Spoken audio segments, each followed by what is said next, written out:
Hey, ladies, welcome to the Single Moms United podcast. If this is your first time joining, welcome. If you are a repeat listener, thank you, and thank you for your repeat loyalty. Hey, what am I talking about today? So I'm getting back on track with talking about the letter I and extracting word choices from the letter I.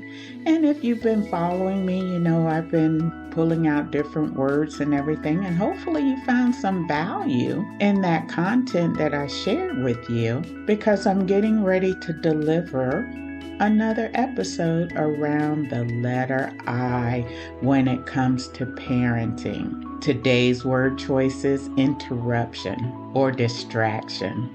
Yeah, that's right, Mom. You already know that there are going to be distractions to your purpose in parenting. How do I know?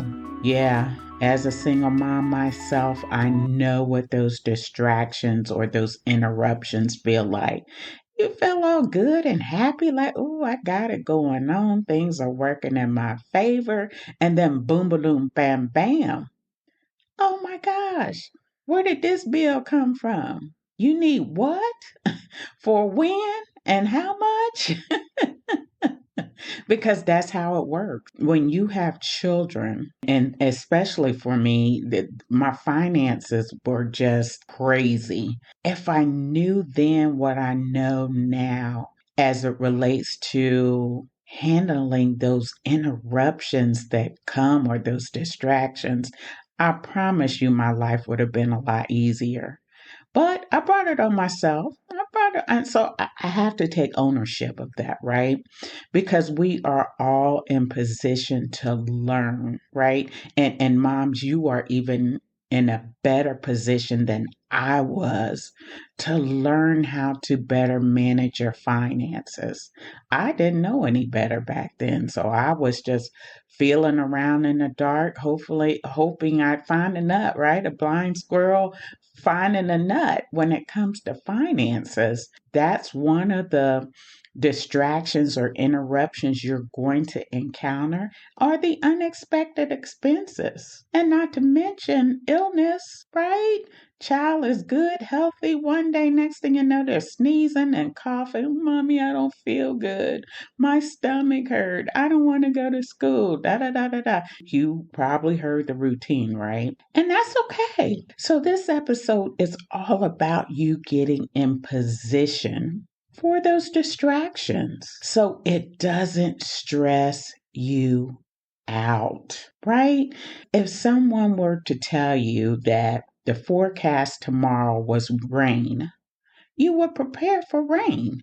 You would pick different clothes to wear. You would probably take an umbrella, at least a raincoat, or wear a hat or something because it's going to rain. This is the same thing. You're going to have unexpected financial issues. That's just a fact. So we're going to talk a little bit about that. We're going to talk about the whole health and wellness piece of it as well, so you can be in better position to handle these interruptions when they come, not if, when they come. How do I know? I promise you, been there, done that. So I'm trying to pay it forward, Mom, so you can understand what it means to be prepared for these so you don't have to go through undue stress. And I mean, it is stressful, right? All right. So first of all, you have to have a plan, Mom. As I mentioned before, you have to have a plan on how to handle these interruptions. I'm not going to go through everything. This is not a one size fits all of what the interruptions look like, but at least you know two major ones that you have to consider that you will go through. When it comes to money, and I'm probably 2 minutes too late on this one, but if you've heard prior episodes, then you've heard me talk about when you get that income tax check or you got a little extra money coming in, you put that in a separate account. You store that away for that rainy day, for that unexpected expense. Why is that important? Because now you don't have to go and call on whoever. I'll just put it like that. You don't have to go and ask somebody for a couple extra dollars until next week. You're borrowing from yourself. I am so guilty of this. When my kids were younger and I was able to claim them and so forth, so I would get a nice tax return. And so as a result of that, I was out like soon as I got that money, ding ding ding, sha la la la la la. I'm out running the race, running the streets and buying stuff. And oh my God, I'm so tired of being broke. I got a few extra dollars and da da da da da. Buying stuff I did not need. But, and then when it came down to rent and paying the light bill, gas for the car note, and all these other things that are required, a necessity, and the kids' school fees and outfits that I had to buy them for whatever occasion, then I'm looking like, okay, how am I going to pay this? Uh-oh, I spent all of my income tax money. So, moms, if you haven't spent all of your income tax money, put it in a high yielding savings account and don't touch it unless you absolutely have to. It's just that simple. Let it sit there and grow. And then only buy what you need. And speaking of buying, I used to shop at thrift shops. And I'm throwing this out there because our kids grow very fast. One day they're and I'll go even back to the toddler years, a two toddler. And then the next day or next week, they in the 6T or whatever. I don't know what the sizes are these days, but they grow so quick because they always eating and drinking. As a result of that, they grow. So you might want to consider a thrift shop.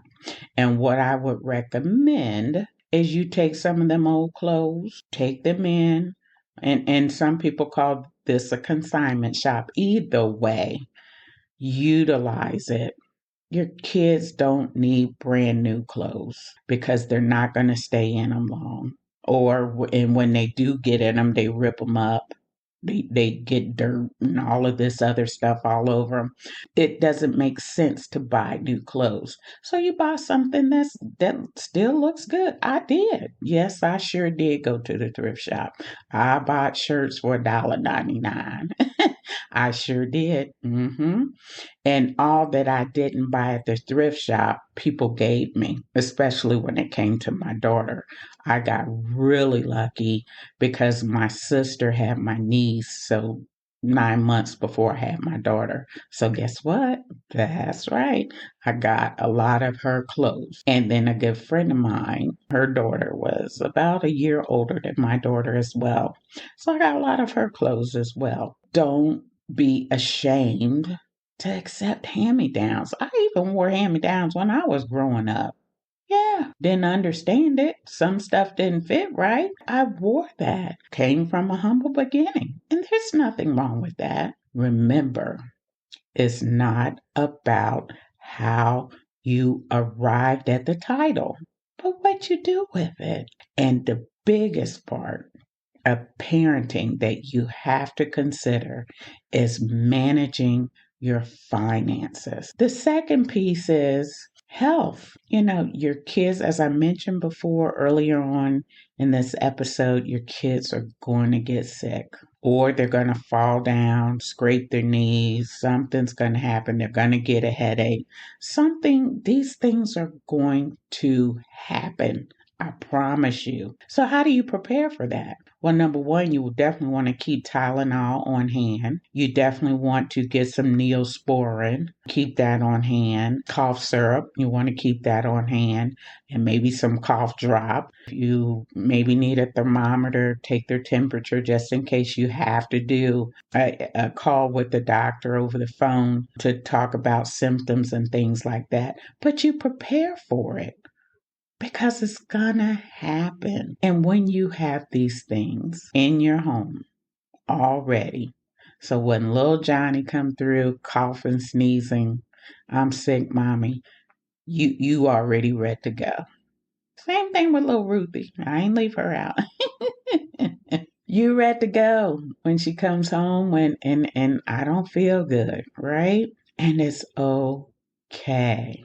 So, mom, get in position to handle these interruptions, these distractions that are going to happen. Now, I just named a couple, but I'm sure you can name many more distractions or interruptions that will happen as a parent. And then not only think about others, but how do you respond to that? Because we don't have time for stress. We got other things going on. So, mom, you can do this. That's right. All right, ladies. I hope you enjoyed this episode. And if you did, tell another single mom. I hope I left you with something to think about with your parenting skills. And I get this is not a one size fits all, but a one size fits most.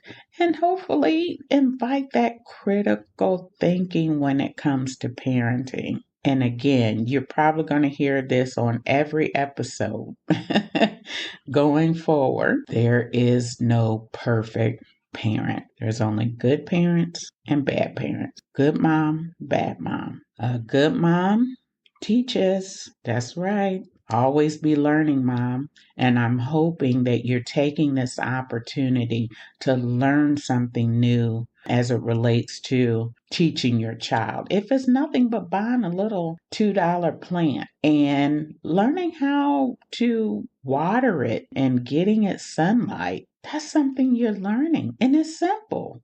We always make things so, hard at times. And it doesn't have to be.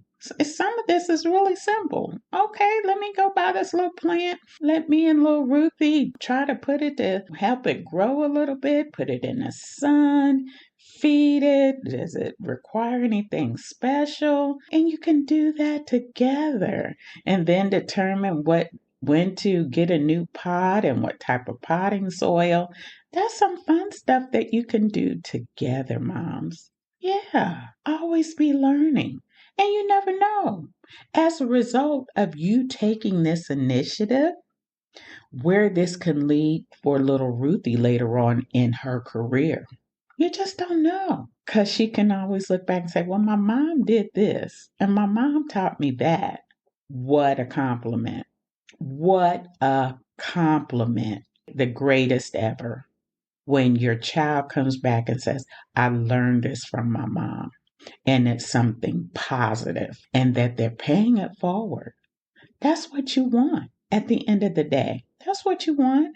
That's the type of behavior we want our children to display at the end of life, that we did the best that we could as it relates to raising our children. Again, we're not looking for perfection, just a good mom displaying good values, good behaviors, and ultimately teaching our children how to excel in life, understanding what disappointment means, understanding they are going to experience disappointment. That's our job, that's our role, to educate them. All right, ladies, I'm really done this time. You all have a fantastic day. And if you haven't put that phone down for 1 hour and spend time with your child, I encourage you to do that. My child deserves this.